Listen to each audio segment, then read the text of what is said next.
מי שבמקרה עבר בכביש הבקעה או בכביש הערבה קצת לפני חג הפסח, יכול היה לראות אינדיאני רכוב על סוס עם מנוע, כשהוא רוכב בראש טור של 40 אופנועים.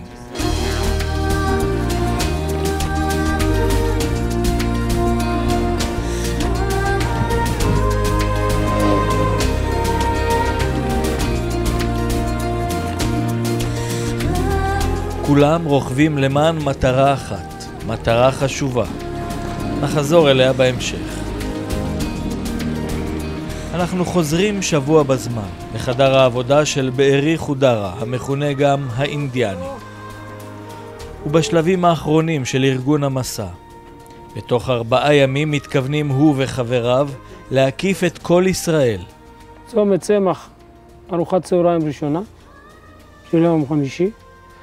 יורד בכביש 90 עד אילת, כשהצירה הראשונה, הלינה הראשונה תהיה בקליה.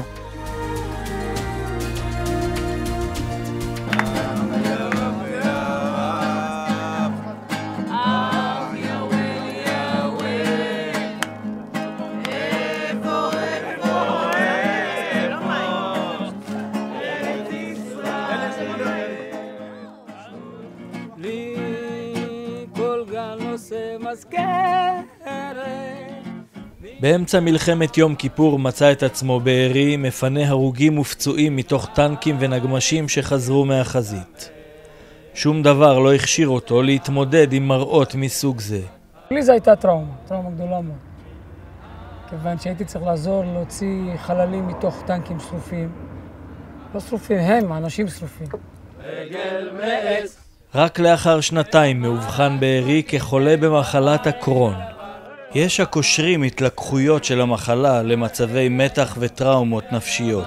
מערכת החיסון של בארי מזהה את מערכת העיכול שלו כאויב ותוקפת אותה במלוא העוצמה. מכאן ואילך מתחילה מסכת איסורים שנמשכת 3 עשורים. זה לא מקרי שמחלת הקרון לא ידועה כל כך. קשה לעשות יחסי ציבור למחלה שגורמת לשלשולים, כאבי בטן, אי יכולת לשלוט ביציאות ואובדן משקל קיצוני. לך תסביר לחבר'ה מה עובר עליך. בארי ממרום ניסיונו וגילו החליט לשים לזה סוף.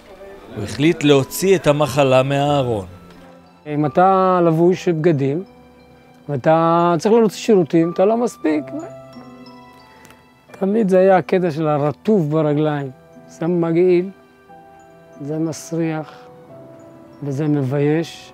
אני רוצה לצעוק את הצעקה הזאת. מה, איזה צעקה? צעקה שיכירו בנו, שאנחנו חולים קשים, שאנחנו צריכים שמישהו יתמוך בחלק מההוצאות שלנו. היום נחשב בארי לחולה קרון קשה מאוד. אחרי מספר ניתוחים לקיצור המעיים, הוא נשאר עם 55 סנטימטרים בלבד מהמעי הדק. המזון שהוא אוכל עובר כמעט ישירות לשקית המחוברת לבטן. חשוב לציין כי המקרה של בארי ומצבו הרפואי אינו מייצג את כלל חולי הקרון והקוליטיס בישראל, שחיים ללא שקית הסטומה ומצליחים לנהל אורח חיים מלא.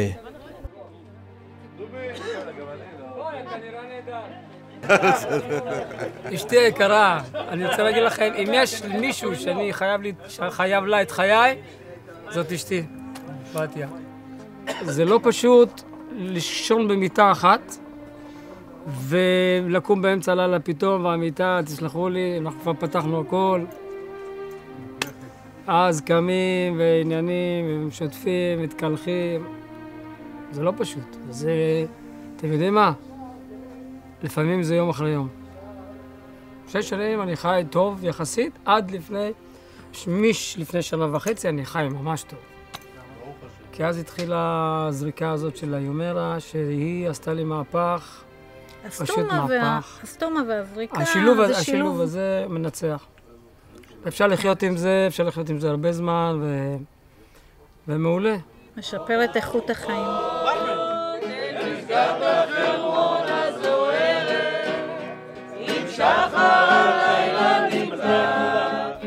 במהלך הערב מתוודעים חלק מהרוכבים לראשונה לעובדה שאחת מהם גם היא חולת קרון. זה כאבים שאתם לא מסוגלים לתאר לעצמכם. שלא נדבר שאחרי מספר פעמים בביקורים בשירותים אתה גם לא יכול ללכת. זה לא פשוט, זה לא פשוט. וכל המסע הזה באמת הוא בשביל שאנחנו אולי איכשהו ביחד עם הסרט הזה נוכל קצת להפיץ את זה במדינה הזאת, שזה יעלה קצת בדרגים הגבוהים, שהממשלה תיתן כספים לעמותה. יש עמותה לחולים האלה. העמותה הזו אין לה כסף לטפל בחולים כאלה. מה זה לטפל? לעזור.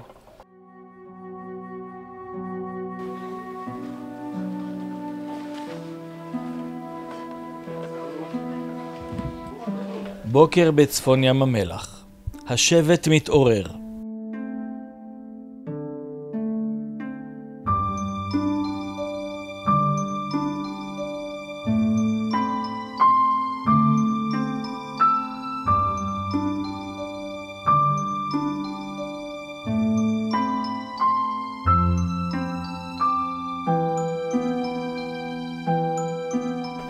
בארי ער כבר מ3:30 בבוקר. במהלך הלילה קרתה לו תקלה עם שקית הסטומה. מה קרה? האמת רציתי להעיר אותך. למה לא הערת אותי? מה, תספר מה קרה? מה, בלילה? כן.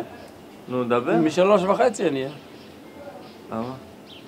כי התפוצצה לי שקית.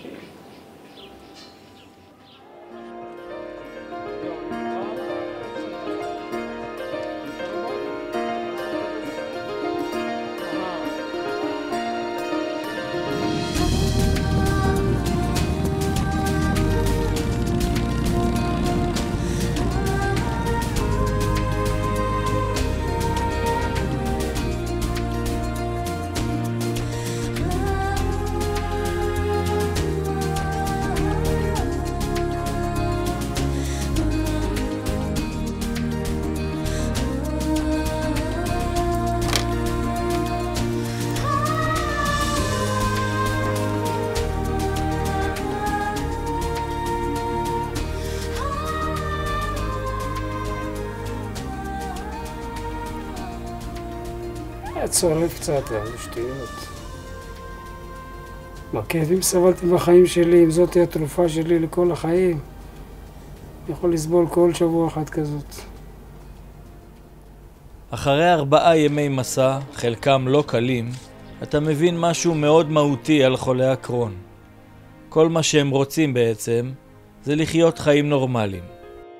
אני יודע שאני אעמוד בזה, כי יש לי רצון עז לחיות. זהו, בואו תראו אותי במסע. תצטרף אליי.